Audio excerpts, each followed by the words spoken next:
It's no secret that Valve are scared of the number 3, but after splitting from Valve back in 2010, Turtle Rock Studios are back with what is considered to be the spiritual successor to the Left 4 Dead games. Back 4 Blood is out now on Windows, PlayStation 4, PS5, Xbox One, the Series S and X, with the game also available day one on Game Pass, PC and console. This review was recorded on the Xbox Series X. So what's the plot for Back 4 Blood? It takes place after a worldwide outbreak caused by a newly discovered parasite of like an alien ascent.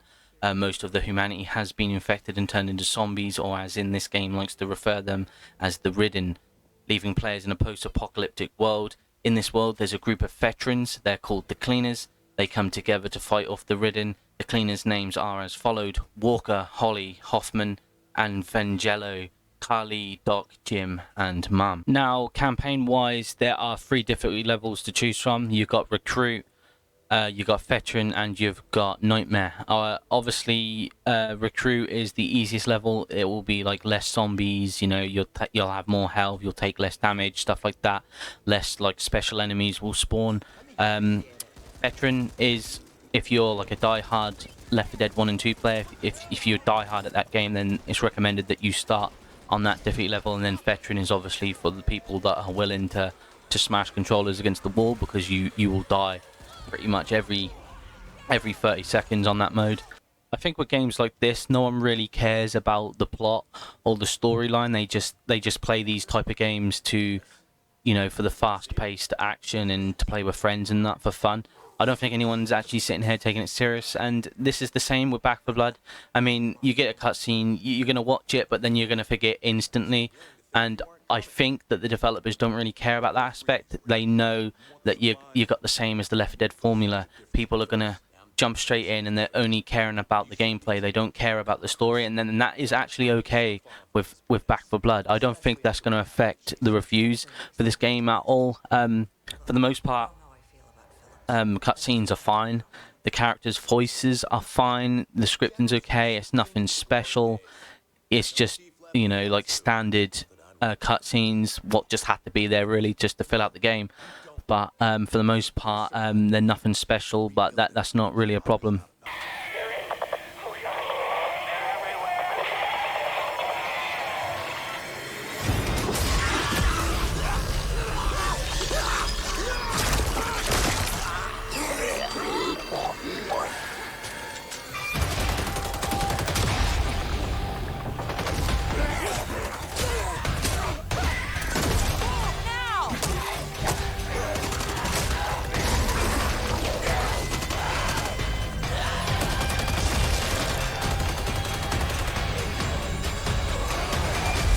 Now, talking about one of the main features in this game is that there is a deck feature.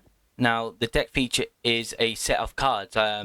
You create a deck of cards which aid you and your teammates throughout the run in the campaign. Now, there's 3 different decks you can create. You can create solo, campaign, and swarm. Now, these decks do not cross over, so if you were to unlock or build a deck in solo, it would not be able to be crossed over to the campaign or swarm deck. In the world, you will find crates what have new cards in them, which you can purchase with the currency you find scattered in the world called copper. They do not cross over either, so if you were to buy a new card in solo, you would not be able to use that card in campaign or swarm. Now, what I will say is that I do like this feature. It does add to the game, and also when you've added a card to your collection, you can make custom loadouts. You can make custom decks to use at different points. You can make decks for different play styles. So if you want to be a medic, you're going to build more of a defensive deck. If you want to go out all guns blazing, there's an attacking deck. If you just like a bit of balance, then you can build a deck out of 15 cards like that. Now, what the game does is that you will start with 1 card. You get to pick out of 5 different cards at different stages in the act. So at the start of the game, you'll get 5 cards pop up on the screen. You'll pick one, and then you won't be able to pick a different one until you get to the next save house. So they're done in intervals like that. Now, having said that, you can aid yourself and your team. Also, the game gets to play a card too, and this game, it's random every time. So the game might say like, oh, now you're playing in fog, and then you'll have to play in fog. The game might say, oh, there's extra like special enemies. There's harder enemies now, and you've got to fight against that. Now, I like this element because it means that each run that you have is different from the last. So you'll never play pretty much a game which is exactly the same as the last time you played it. Now, in my experience, I've had the game completely screw me over. It's given me hordes and hordes of enemies. It's given me these things that, like these birds in the game, where like they're basically like like on the witch when it was crying, you go anywhere near it, it starts attacking you. Well, there's a version like that, but these are birds, and what happens is if you get too close and scare the bird, it just alerts a horde to you. Now, I've had that card played against me. That's a horrible card to have.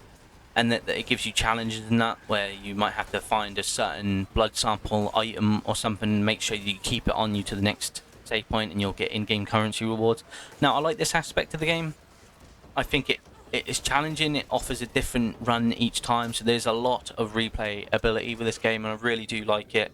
The only thing I would say is that it obviously, again, it doesn't cross over, so if you got a good loadout in solo deck, then you can't copy or move that loadout into the decks. You have your different custom decks that you're going to have to make. There is preset decks on the game as well if you want to use them. Like, they're just set up for classes, so like they've got a medic deck, but I prefer to make them myself. I like a balanced run. I think if you're playing on a high difficulty level, you want to aim more towards sort of like damage with firearms and the healing aspect, medical aspect. Yeah, I really do like this, and I think this is a great feature for the game. Gameplay wise, the game runs smoothly at 60 frames a second on both the PS5 and Series X. I haven't had the chance to play the last gen versions of the game, so I can't really comment on that. But for the most part, on the next gen and the PC, it runs pretty smooth.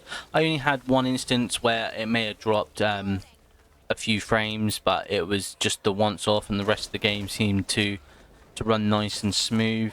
Gunplay wise, the guns feel okay. It doesn't feel realistic as say, but it does feel more realistic than Left 4 Dead, but you know, nothing, it's okay. Recoil and that on guns is totally fine. There's nothing wrong with anything like that.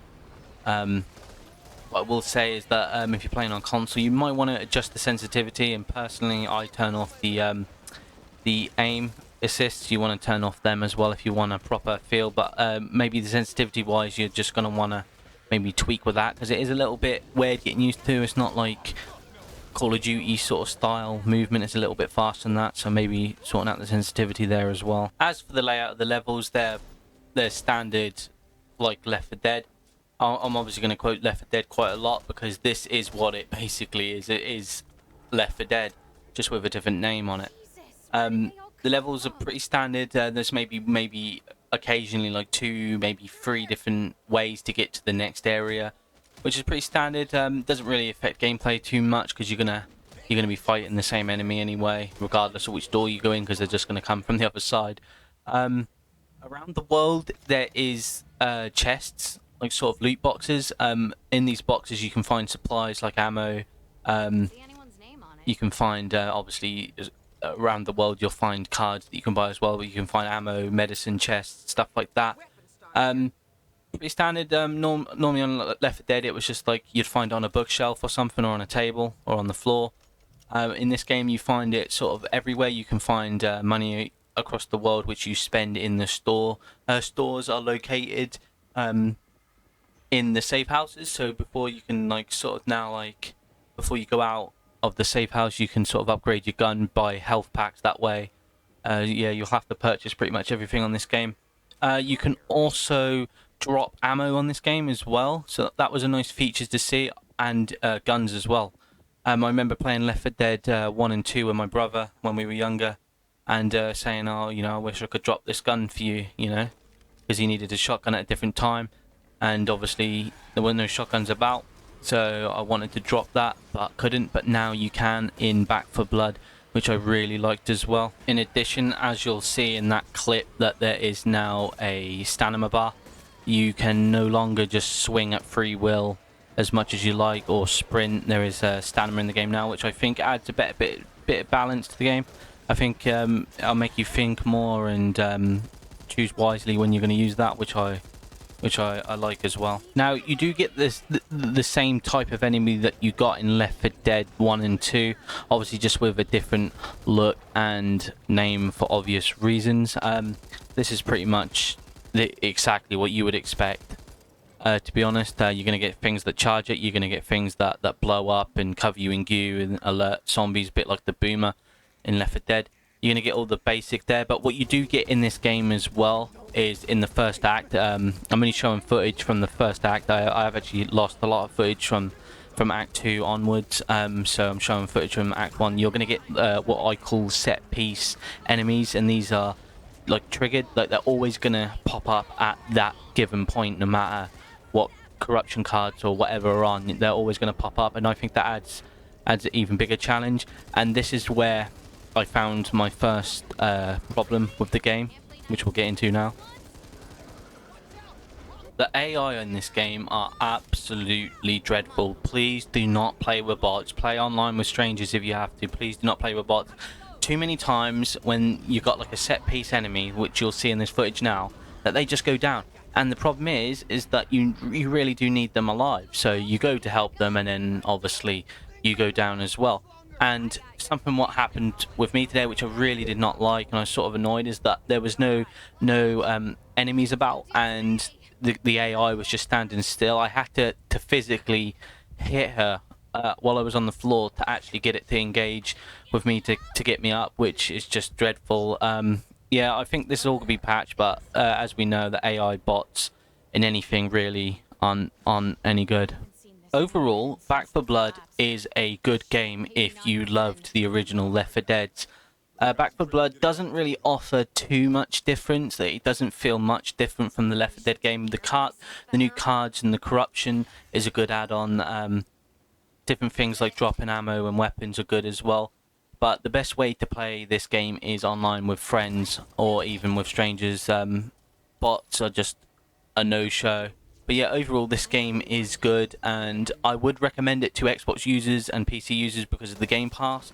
PlayStation, I would probably wait for a sale on PlayStation. I don't think this is like a major game to be going out and spending £50, £60 on. I think unless you really love Left 4 Dead 1 and 2, then this might be the game for you, but at the moment I think it's a wait for a sale. It's a solid 6 out of 10 game. It's not brilliant. It's nothing game of the year. It's never going to get anywhere near game of the year. It's fun with friends and playing with meeting new people through online play as well. But overall, this game is probably a solid 6 out of 10 and a wait for sale if you're on PlayStation. If you've got Xbox Game Pass, then download it and try it for yourself. If not, yeah, wait for a sale. Anyway, thanks for watching the review, guys. I hope you enjoyed that. If you want to see more content like this, then please do hit the like button and subscribe. All new to this, so hopefully this review is going to come across helpful to those debating whether to play or buy the game. Thanks, guys.